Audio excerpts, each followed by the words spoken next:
Kaduk. Ya, si Kaduk. Si Kaduk yang diejek-ejek. Si Kaduk yang kalah dengan raja. Si Kaduk yang bertukar ayam dengan raja. Si Kaduk inilah juga yang menggadai kampung dek kalah kepada raja. Tapi kasihan sebenarnya si Kaduk ini. Dia ditipu raja bulat-bulat.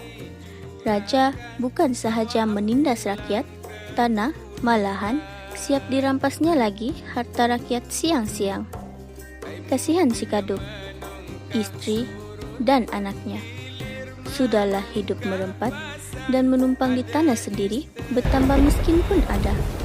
Ibarat sudah jatuh ditimpa tangga. Masa silih berganti, si Kaduk sudah mempunyai keturunan, sudah bertukar status jadi datuk rupanya si Kaduk.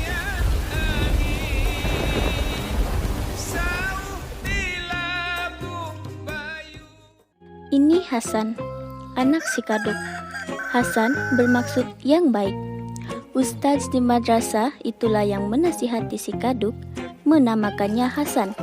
Seperti bapaknya, Hasan memilih nama baik untuk anaknya, Hakim, yang bererti bijaksana. Ini pula Hakim, cucu Kaduk. Hal inilah yang akan diceritakan di sini. Hakim seorang graduan university. Status ilmu yang dimiliki olehnya yang telah membawanya membuka kes menuntut tanah datuknya yang dirampas raja.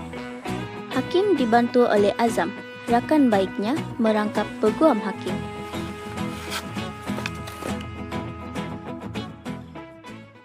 Yang Arif, adakah Pak Kaduk membantah perintah raja apabila diminta bertukar ayam? Dia akan dianggap menderhaka dan bakal dipancung sekiranya membantah. Jelas ayamnya, si Kunani diserahkan tanpa kerelaannya. Lagi pula, tidak sebarang bukti yang mengesahkan pertukaran itu. Kemenangan si Kunani bermaksud kemenangan Pak Kaduk dan layak menerima apa-apa hadiah yang sudah ditawarkan. Dalam hal ini, tanah Pak Kaduk masih jelas miliknya seperti yang dituntut oleh anak buah saya.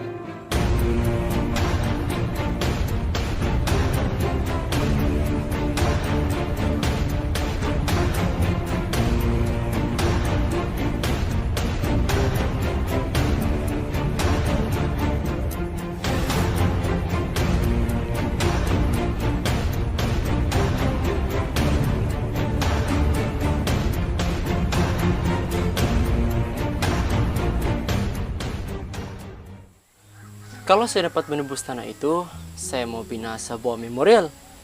Memorial Pak Kaduk. Biar jadi tanah peringatan kepada orang Melayu, supaya berhati-hati dan menjaga hak tanah daripada dirampas orang lain. Bina tuguk memorial Pak Kaduk? Bukannya ada pelancong mau melawat ke sini?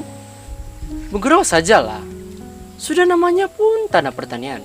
Memang sesuailah kita kerjakan dengan berkebun ataupun menternak. Saya sudah berjumpa dan berbincang dengan beberapa orang dan juga agensi berkaitan bidang pertanian.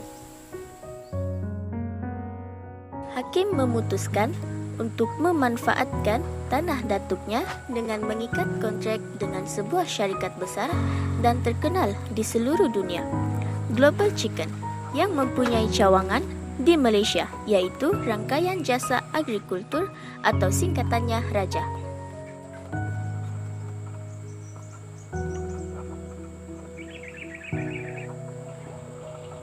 Aktiviti pengeluaran makanan sangat penting. Negara mesti mengeluarkan lebih banyak makanan. Mengapa sebagian besar bahan makanan kita bergantung bahan makanan import, sedangkan ada ratusan ribu ekar tanah yang terbiar kosong dan tidak produktif? Keadaan ini berbahaya kalau terjadi bencana di negara kita. Rakyat mesti mengambil peluang dalam bidang pertanian, terutamanya kepada ribuan siswa Melayu yang masih menganggur. Banyak peluang dalam dasar ekonomi baru. Pelbagai bantuan dan skim pembiayaan untuk projek pertanian dikendalikan oleh bank khusus. Kesanggupan Anda penting. Ingat slogan ini, pertanian adalah perniagaan.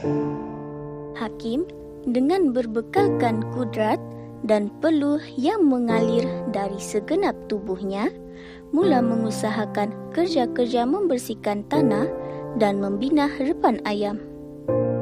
Cabaran Hakim juga melibatkan kos pembinaan reban ayam tertutup dengan sistem yang moden. Tambahan lagi, urusan dengan bank melibatkan pinjaman berjumlah RM200,000 memerlukan Hakim terpaksa mencagarkan tanah datuknya dan berulang kali berurusan dengan bank. Mujur seorang yang berhormat membantu urusan Hakim. Dengan pertolongan itu, maka Hakim berjaya menandatangani perjanjian dengan raja dan terbinalah sebuah reban besar untuk ayam-ayamnya kelak.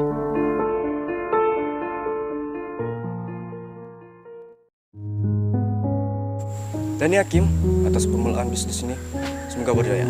Setahun lagi, insya Allah, kita akan berjumpa di reban ini merayakan ulang tahun kau menjadi peternak. Terima kasih sahabatku. Semoga semua urusanku dipermudahkan. Saya doakan juga kau baik-baik saja selama berada di sana.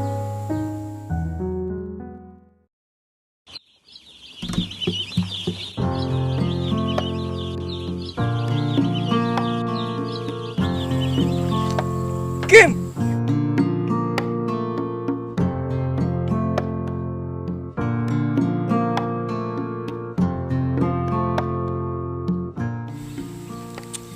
Kim, sudah berapa pusingan jualan ayam kau ini? Pusingan ke-6 baru selesai. Anak-anak ayam yang kita lihat tadi masuk pusingan ke-7, Zam. Hasilnya bagaimana? Saya jangka semuanya nampak baik, Kim. Kerja-kerja menternak ayam ini bersiko. Cuma kalau semua orang takut memulakan, bagaimana dengan sumber makanan? Tapi itulah, kadang-kadang saya pun tidak lari daripada masalah. Apa masalahnya? Bukankah kerjaan sudah janjikan bantuan insentif kepada peternak karena menambah bekalan makanan untuk rakyat? Azam, masalahnya bukan itu. Tetapi masalah lain timbul. Jalan masuk tidak berturap dan becak pada musim hujan. Lori pernah sangkut dulu. Dan sebenarnya Zam, surat saya sudah tulis. Tapi itulah, jawaban pegawai berkaitan tetap sama. Tiada peruntukan. Panas juga telinga saya nih mendengar caci maki orang kampung gara-gara lori itu. Jadi, bagaimana pula dengan hasil jualan ayam? Hasil masih ada, tapi itulah Zam, jumlah hutang sangat tinggi. Menakan tidaknya, anak-anak ayam, dedak, dan ubat-ubat, kosnya tinggi dan dipotong dari hasil jualan.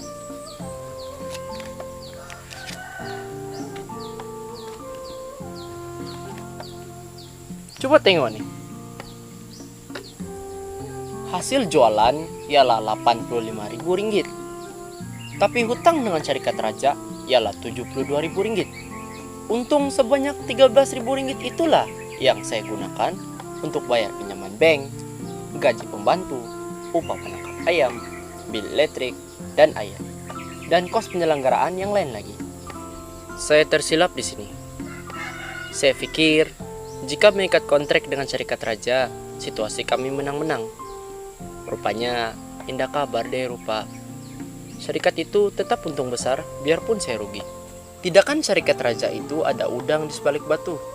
Harga dedak dan obat-obatan semuanya dikawal oleh mereka. Jangan saja mereka sengaja memberikan obat-obat yang salah supaya ayam-ayam saya itu sakit. Lebih banyak uang yang saya belanjakan gara-gara membeli obat mereka.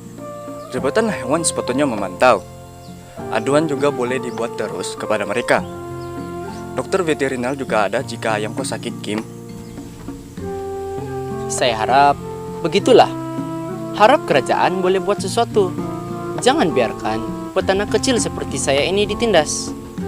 Ternakan cara kontrak ini memang ada kelebihannya. Tidak perlu susah-susah. Syarikat itu tolong uruskan. Betul. Segalanya mereka yang tentukan, baik harga ataupun bahan. Tapi hutang membelenggu hidup saya, Azam. Coba pikirkan, kalau nasib tidak baik, jualan tidak balik modal, maksudnya saya akan tetap berutang dengan syarikat raja. Jadi Kim, Apa cadangan kau sekarang?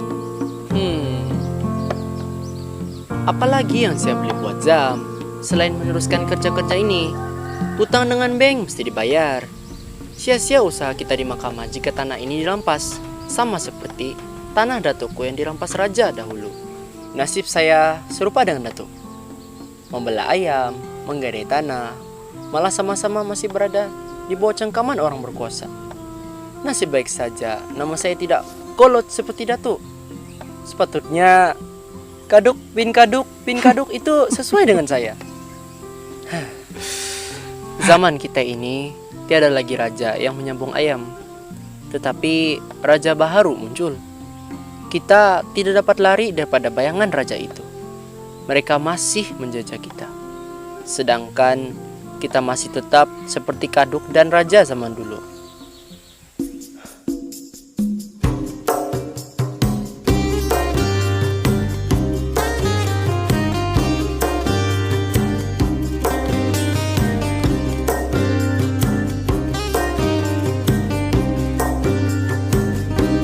Aduhai malang Pak Kaduk, ayamnya menang kampung tergadai. Ada nasi dicurahkan, awak pulang ke buluran.